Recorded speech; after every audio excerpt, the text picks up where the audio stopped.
What's up everyone, welcome back to the channel guys. आज हम लोग शुरू करने जा रहे हैं हमारा थ्योरेटिकल चैप्टर नंबर 1, जो कि अकाउंटेंसी का भी फर्स्ट चैप्टर आप लोग पढ़ते हो जब आप क्लास 11th में आते हो। तो मैं बहुत ही शानदार तरीके से, बहुत साधारण, बहुत सिंपल लैंग्वेज में आपको करा दूंगा और थ्योरी भी उतनी ही अच्छे से आपको समझ में आ जाएगी जितने अच्छे से आप प्रैक्टिकल करोगे। तो आपको प्रॉब्लम कोई आनी नहीं है। जल्दी से अपनी नोट्स की कॉपी ले आओ जो आप बना रहे हो मेरे साथ साथ, पेन ले आओ, साथ साथ लिखते चलना। 2 पार्ट्स में, आज और कल हमारा चैप्टर नंबर 1 थ्योरी का भी कंप्लीट हो जाएगा। बेसिक अकाउंटिंग टर्म्स में ऑलरेडी करा चुका हूं, नहीं देखा तो जाके देख लो। चलिए जल्दी से लेट्स बिगिन।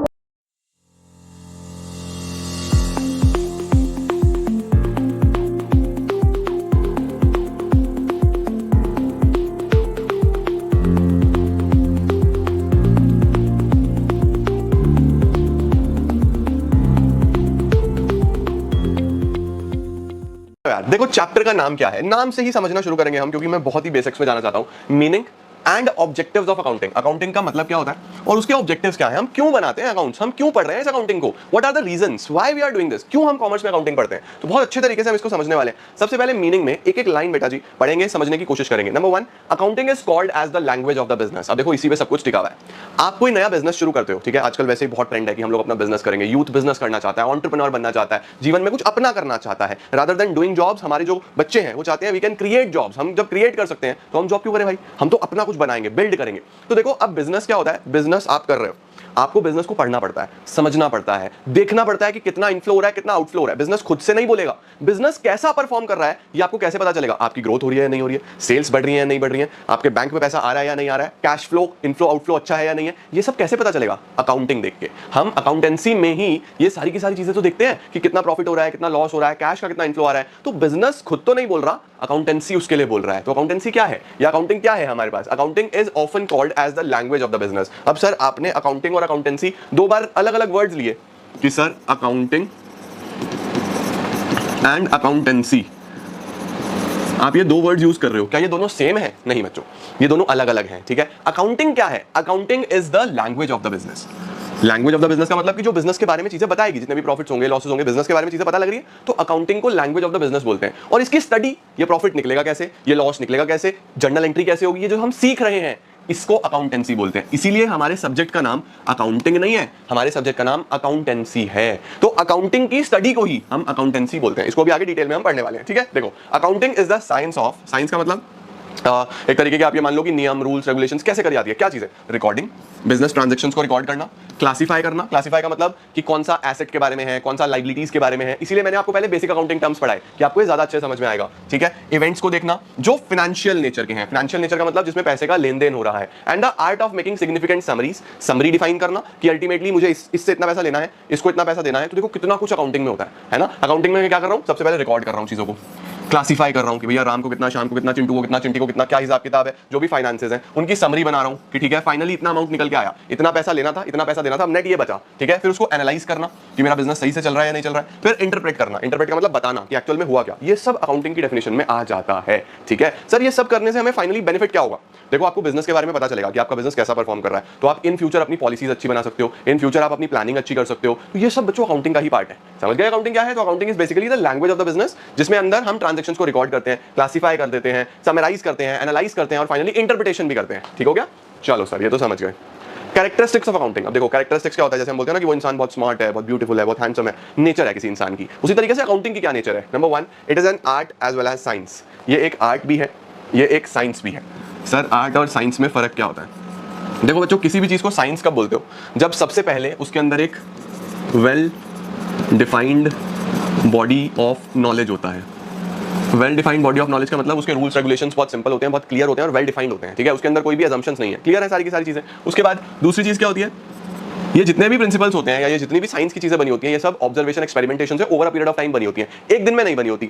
तीसरा, जितने भी साइंस के प्रिंसिपल्स होते हैं या साइंस में आप जितनी भी चीजें पढ़ते हो, वो सब यूनिवर्सली एप्लीकेबल होता है। यूनिवर्सली एप्लीकेबल का मतलब सब जगह सेम चलता है। इसी तरीके से अकाउंट्स में भी तो यही होता है। अकाउंट्स में भी एक well defined body of knowledge है जो आप पढ़ रहे हो, यानी अकाउंट्स के भी वैसे ही अकाउंटिंग प्रिंसिपल्स हैं, अकाउंट्स में भी वैसे ही नॉलेज है, राइट। और वो प्रिंसिपल्स भी एक दिन में नहीं बने, over a period of time धीरे धीरे डेवलप हुए हैं। तो देखो, अकाउंटिंग साइंस से काफी मिलता जुलता हो गया।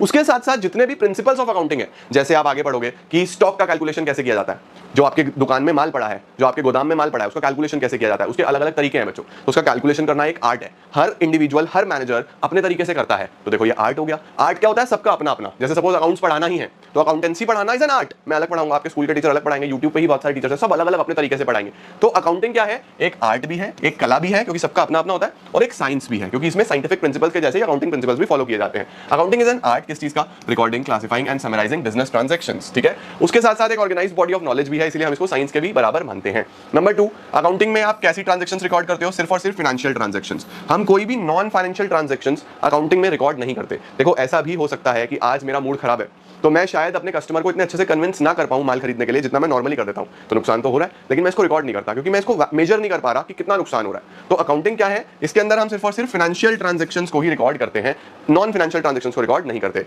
Recording in terms of money, इसके अंदर जितनी भी ट्रांजैक्शंस रिकॉर्ड होंगी वो सब मनी की टर्म्स में रिकॉर्ड होंगी। अब देखो ऐसे बिजनेस में तो बहुत सारी चीजें आती जाती हैं। इलेक्ट्रिसिटी 200 यूनिट लग गई सर, फ्यूल 10 लीटर लग गया सर, फर्नीचर 10 चेयर लेके आया सर, है ना। इस तरीके से हर चीज अलग अलग यूनिट्स में मेजर होती है। तो अगर मैं इतनी सारी यूनिट्स को लिखूंगा तो कंफ्यूजन हो जाएगा। तो अकाउंटिंग में हम सिर्फ और सिर्फ बोलते हैं कि यूनिट से मतलब ही नहीं है, पैसा बताओ कितना लगा, कितना पैसा आया, कितना पैसा गया, ये बताओ। तो हम हर चीज को रिकॉर्ड करेंगे in terms of money only, right. तो जितनी भी रिकॉर्डिंग होगी it will be in terms of money only. तो 3 पॉइंट समझे, आर्ट भी है, साइंस भी है। दूसरा पॉइंट बच्चों, फाइनेंशियल ट्रांजैक्शंस रिकॉर्ड करनी है सिर्फ। तीसरा in terms of money record करनी है सिर्फ। नंबर 4 क्या है?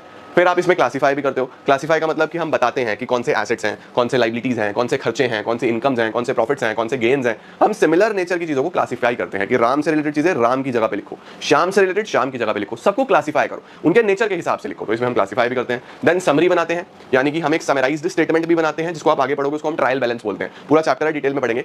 समरी बनाने का क्या मतलब होता है? देखो समरी बनाने का मतलब होता है जैसे आपने पूरा चैप्टर पढ़ा, लास्ट में क्विक रिवीजन होता है, समरी होती है।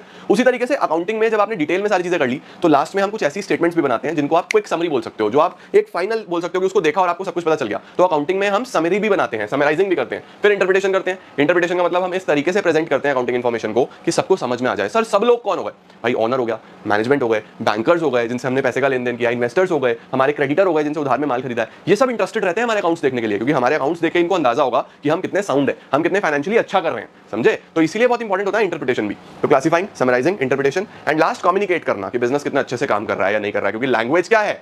बिजनेस का लैंग्वेज क्या है? अकाउंटिंग ही है। तो जब तक वो कम्युनिकेट नहीं करेगा तो क्या फायदा, समझ गए। तो ये सारे के सारे पॉइंटर्स बच्चे हमारे पास आ जाते हैं कैरेक्टरिस्टिक्स में। इसके बाद क्या आ रहा है? Then we have objectives of accounting.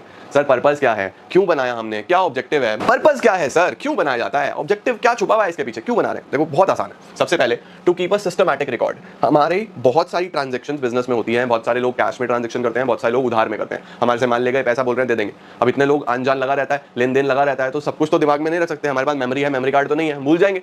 तो इस सिनेरियो में बेटा जी हमें सबसे पहले ये ध्यान रखना है कि अकाउंटिंग में हम बेसिक ऑब्जेक्टिव क्या होता है? एक सिस्टमैटिक रिकॉर्ड रखना, एक प्रॉपर मैनर में रिकॉर्ड रखना, ताकि हम सबका पैसा टाइमली दें और हमारे पास भी रिकॉर्ड हो कि हमें किस किस से कितना कितना पैसा लेना है। तो first objective is to keep a systematic record. Number 2 is to calculate profit और लॉस। दूसरी सबसे इंपॉर्टेंट ऑब्जेक्टिव होती है ये देखना कि हम प्रॉफिट में है या लॉस में है।